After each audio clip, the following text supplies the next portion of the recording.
Hey there, and welcome to Undoing We, Divorce and Life Conversations on WGSN-DB, Going Solo Network, radio, podcast, and TV. I'm your host, Mardi Winder Adams. I'm a divorce coach, a mediator, and someone who's been through exactly what you're going through. This show is all about helping you get through the tough stuff, the overwhelm of divorce, the what now moments, and the messiness of trying to rebuild your life. We're going to talk about real life challenges, share expert advice, and give you practical tools you can use to move forward with your life. Are you ready to start shifting from we to me? Grab a coffee, sit back, and let's get started. Hello.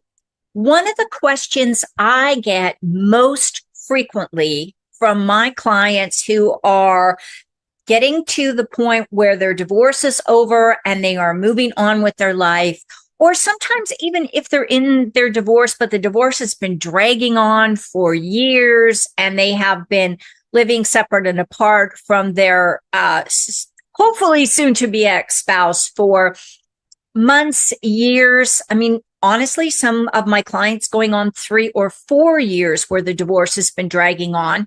And I've also worked with clients who have been separated for, maybe up to a decade, but just never actually went through with the divorce because they had no desire to move on into a new relationship. And things were relatively amicable. And for some reason, the divorce just never happened. So these are all very real events that can occur to anybody in life. But at some point in time, most people are going to start thinking about the possibility of entering into another relationship. And again, everybody's at a different place in life, and that may not happen for years. You may be, as I like to call it, spectacularly single for years or even decades. But that doesn't mean that you may not want to casually date, or that doesn't mean that you may, at some point in time, not start thinking about the possibility of having another partner. So here today, I want to talk about some of these issues with a woman that I think has an amazing story.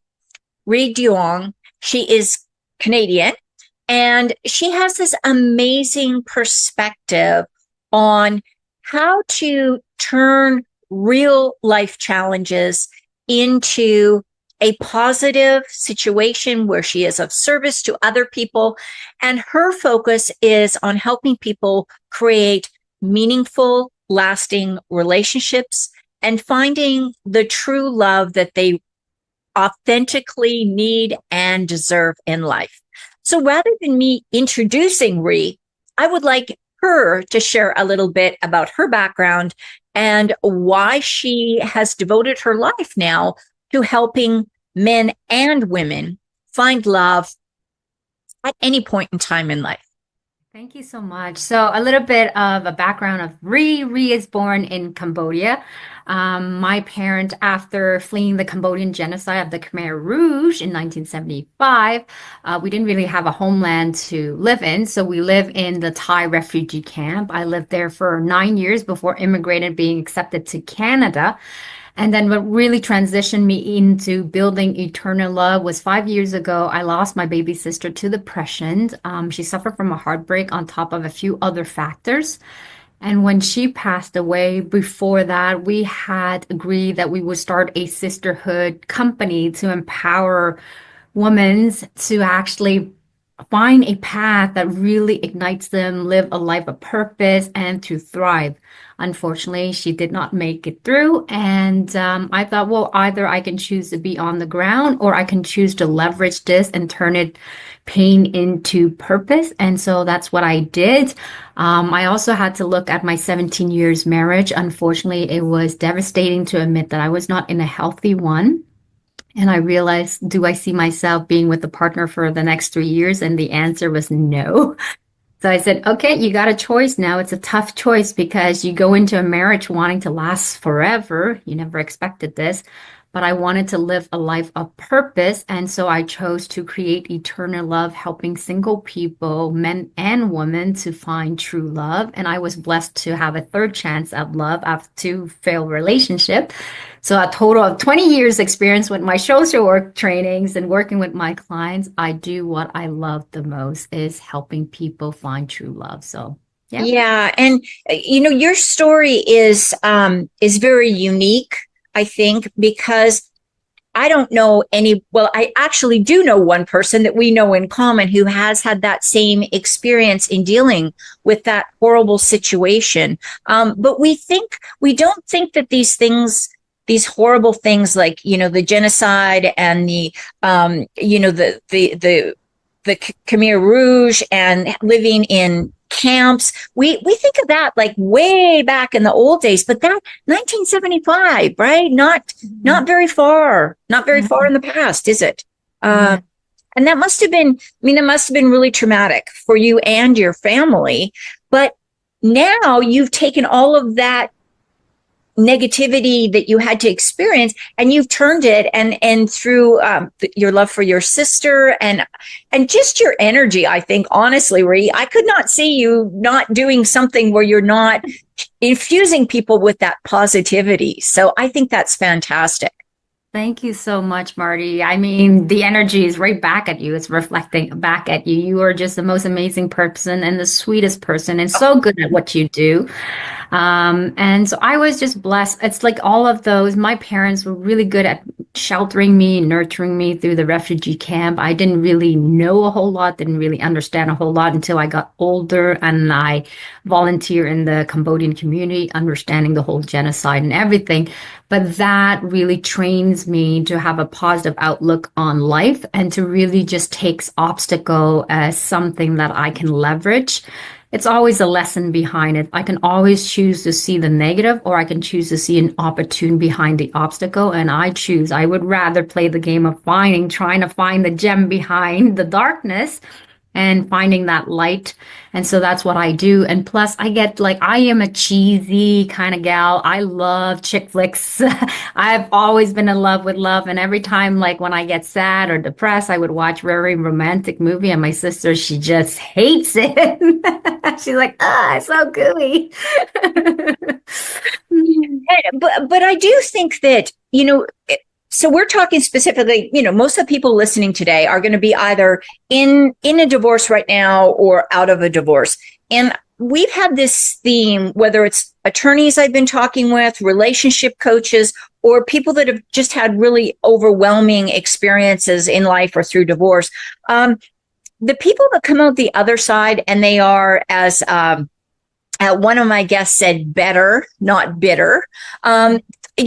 That takes a concentrated effort. And it's not something that, people have to work at being positive when you're going through dark times or difficult times. So can you talk a little bit about that? Because I know that that's what your book is about, right? Yes. So Choose You, Choose Happiness is my book, and it's actually being launched on June 6th. But when we'll air this, it'll be in August. You can still purchase the book. But it's really all about, because in my 17 years marriage, I lost my identity. I fused my identity with my ex-husband. I was 21 years younger. No, 19 years. I was 21, but we were 19 years different. So I didn't know. I was raised in a culture that was all about your husband and about your family and putting yourself last. If you even have the time, oftentimes you never do. And so it's all about pouring love into somebody else and everybody else, but never towards myself. And so that's why this book was really a rediscover of my own power, of who I am, what I love, what ignites me, what makes me happy, what makes me sad. And when we say choosing yourself or pouring self-love to us, that's how we learn to be more fulfilled, more anchored. In order to call in true love, you need to be able to be self-sufficient and okay in your own skin, whether you have a partner or not. I want to teach people to be unshakable in the sense of who they are in their true essence and loving themselves, so that when you're becoming that person, the best version of yourself, you can also attract a partner that is whole instead of a broken partner. Right. And so many, and I love that. And I think that, that's something I talk to my clients about, although I do not do any of the relationship coaching. It's beyond me. I leave it to experts like you to, to help people through that. What do you think? I know you talk a lot about unconditional love. So can you talk a little bit about what unconditional love is? Because, well, let me not stack questions like that. Tell us about unconditional love. So unconditional love for me, it means for oneself. That means not judging ourselves, being kinder towards oneself, and really just in the most difficult time to accept who we are with all of our defects, despite what society says, despite all of the things that our parents or people or authority may have a judgment upon us. So the unconditional love is really just accepting ourselves with our true self, with our shadow, and making men with these two worlds, because you do need your shadow, you do need your darkness. Your darkness can also be your light. I like in the Cambodian culture as well as in the Chinese culture, there's like the energy of the dark energy and the light, the yin and the yang. Both is needed. You need to go through hardship in order to appreciate the good time. So for me to have that unconditional love, meaning that I do have flaws, meaning that I'm not always perfect, but I accept those imperfect part of me, because that imperfect part of me is what makes me unique and it's what makes me stand out. So to do that for a partner, it means the same thing. So for your partner, you accept them that sometimes they will fail you. Sometimes they might not be perfect. They might show up in a certain way that you might not like it. But at the same time, you accept them for who they are, and you try to practice compassion to let them be themselves without going, I want you to be this because you're my partner, because you're my husband, and all of these different expectations. When you impose that on a person, automatically there's too much heaviness, and so the chance of success is less. So, and that is, I think, a wonderful explanation that I get the unconditional love being for yourself, because I really think that when you can stand and this is who I am and I'm proud of myself and I'm comfortable in my skin and I'm in alignment with my values. I always talk to my clients about being in alignment with your values. When you can do that, then you're right. You attract a network of people around you, friends, whether they're relationships or just friendships. That's all okay. That's so positive.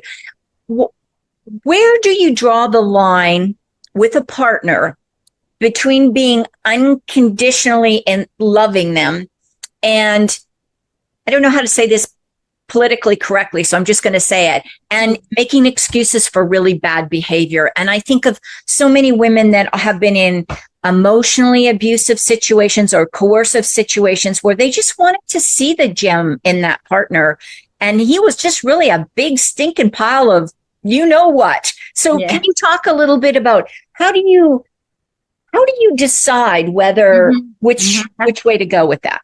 That's a really good question. So you first need to know about who you are. Like, for example, if I'm the type of person, I didn't know that before. So I didn't know I was a very giving, like I understand I'm very kind, but I didn't know I was an overgiver. I didn't know that I see too much positive, that I couldn't tell when they're actually crossing that red line. So one thing is learning to be with oneself, to have that self-awareness. Who am I? Am I the type of person that self-excuse a lot the person, or I'm more right in the middle, or I tend to go to the other side? Which part of the pendulum are you on? Right. So I'm more of the person who have a huge tolerance of pain and a huge heart that tends to forgive too much.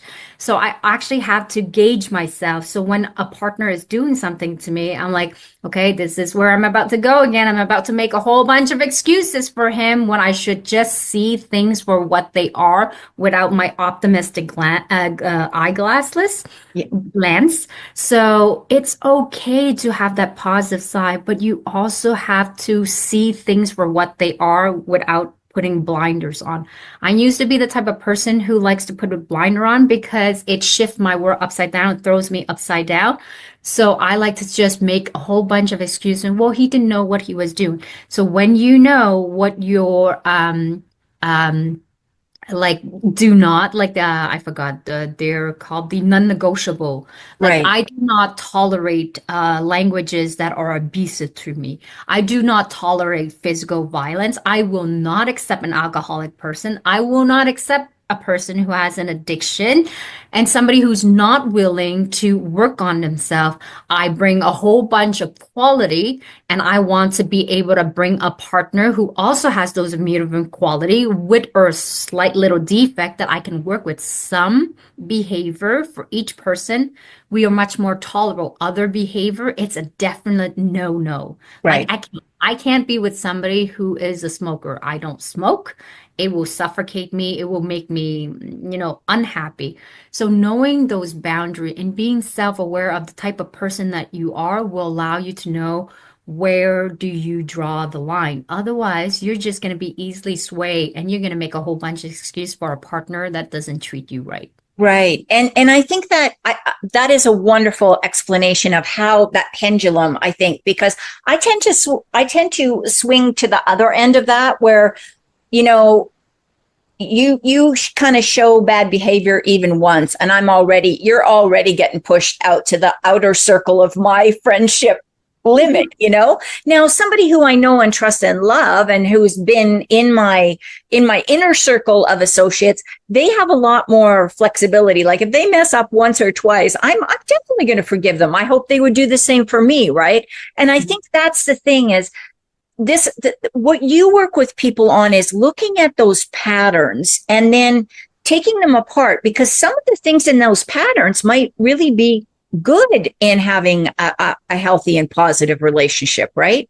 It's almost, I always say, it's almost knowing your own DNA. So, like, understanding your programming, your DNA. If you know you're the type of person to tolerate bad behavior at a much larger scale, like me, it doesn't affect me. Somebody could actually be really bad for a long time before I actually realized, oh, they're actually not being nice. I thought it was just, they're just making unconscious, unintentional mistake. But I've learned to know who I am, know what the average people response is, and realize I have a little bit more tolerance, but I will not go to the other extreme of where I used to be.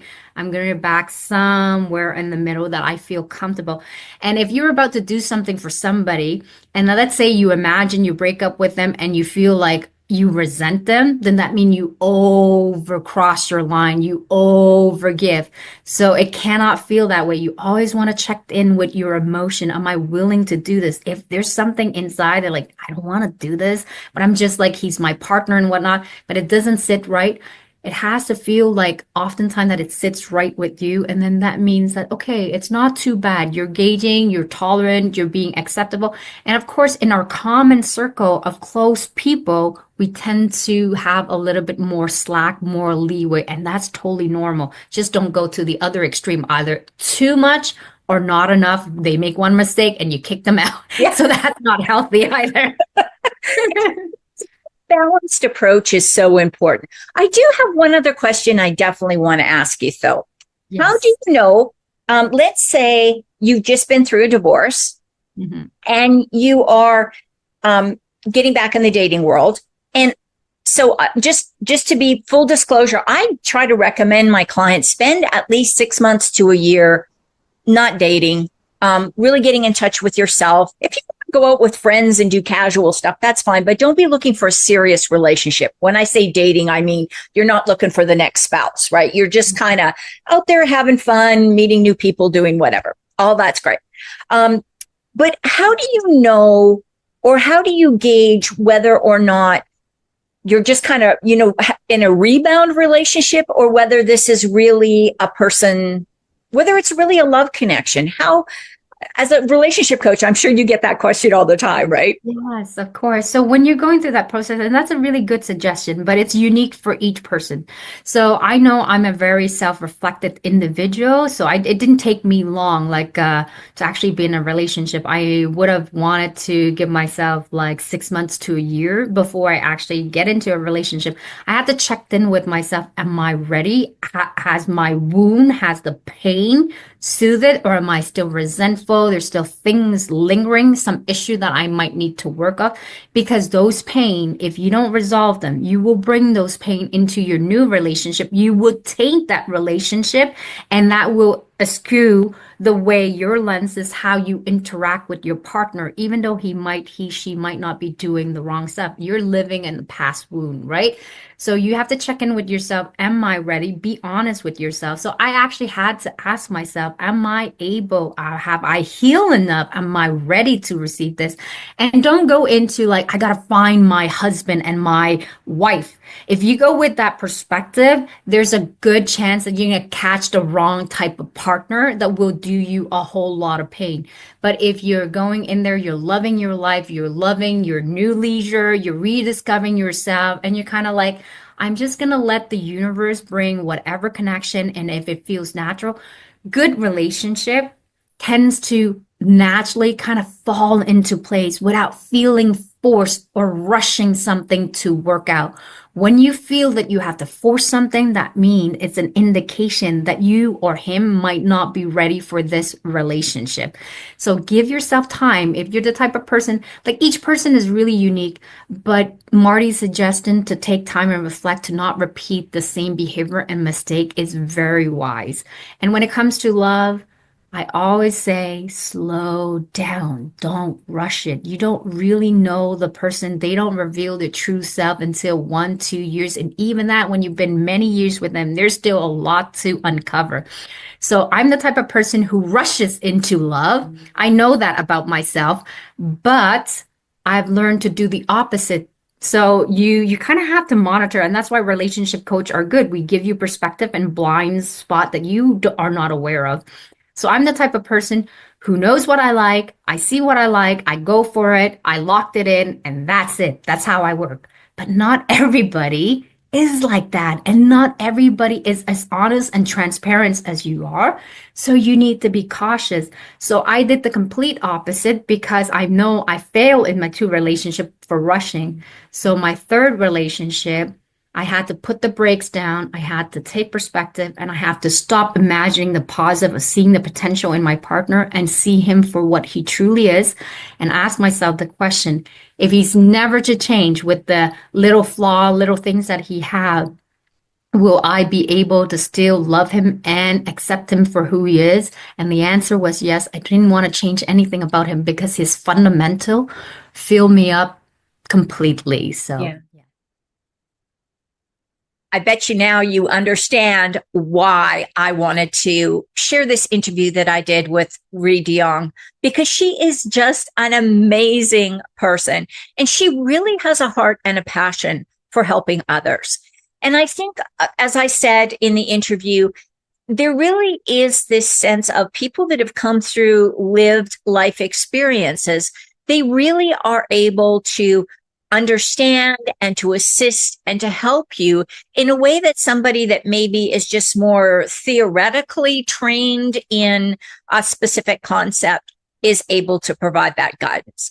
But there are 5 key takeaways that I would just like to really kind of delve into just a little bit deeper and just to highlight them, because I really do see this as important, whether you've gone through a divorce and you are now reentering the dating world or getting ready to, whether you are dealing with the loss of a spouse or a partner, whether you have been single for a long time for whatever reason, or maybe you've never married and now you are making the decision that getting in to this dating world and finding a person to spend the rest of your life with is now becoming a priority.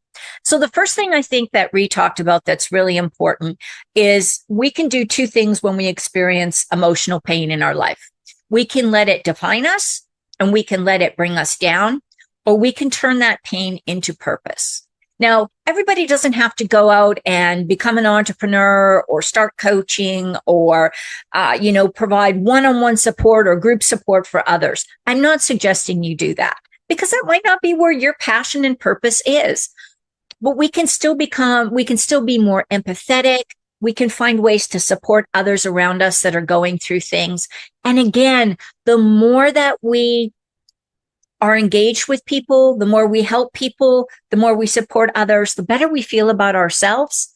And that's really a big message that Ria is talking about, is how can we turn difficult situations or pain that we have been through into a purpose in our life and a way to help others. The second point that she brings up that I think is really important is that we need to spend some time after divorce or the loss of a spouse. Again, I've been through both, and I can tell you that sometimes, after the death of a spouse, it is really important to spend some time not only going through the grieving process, but also to say, okay, who am I now? Just like we have to do when we're in divorce. And let's face it, divorce, we're going to go through some grief, and then we're going to go through some rediscovery. So taking that time to really get clear on who we are, what our values are, what we want to do moving forward. And if we're going to start dating, what kind of partner are we looking for? Those are all really important things to think about. The third point that Ry mentioned is that we need to be unconditionally in love with ourselves. And this is not easy. This is not something we talk about. And it can be a little weird. Like, what do you mean I have to love myself? But if you're looking at yourself and you're still seeing this person that is damaged, I'm putting that in air quotes, damaged or broken after a marriage or a loss of a spouse or living a long time as a single, for whatever reason that may have occurred, you do have to be okay with yourself, and not more than just okay. You have to be able to look at yourself and say, I really love you. I really value you. Because when we love and value somebody, including ourselves, we don't settle. And I think we have to be very, very careful, because there is that kind of push in the back of our minds that as we get older, time is running out, better get somebody in our lives, better get that partner. And that's probably the worst thing that you can be doing at this time.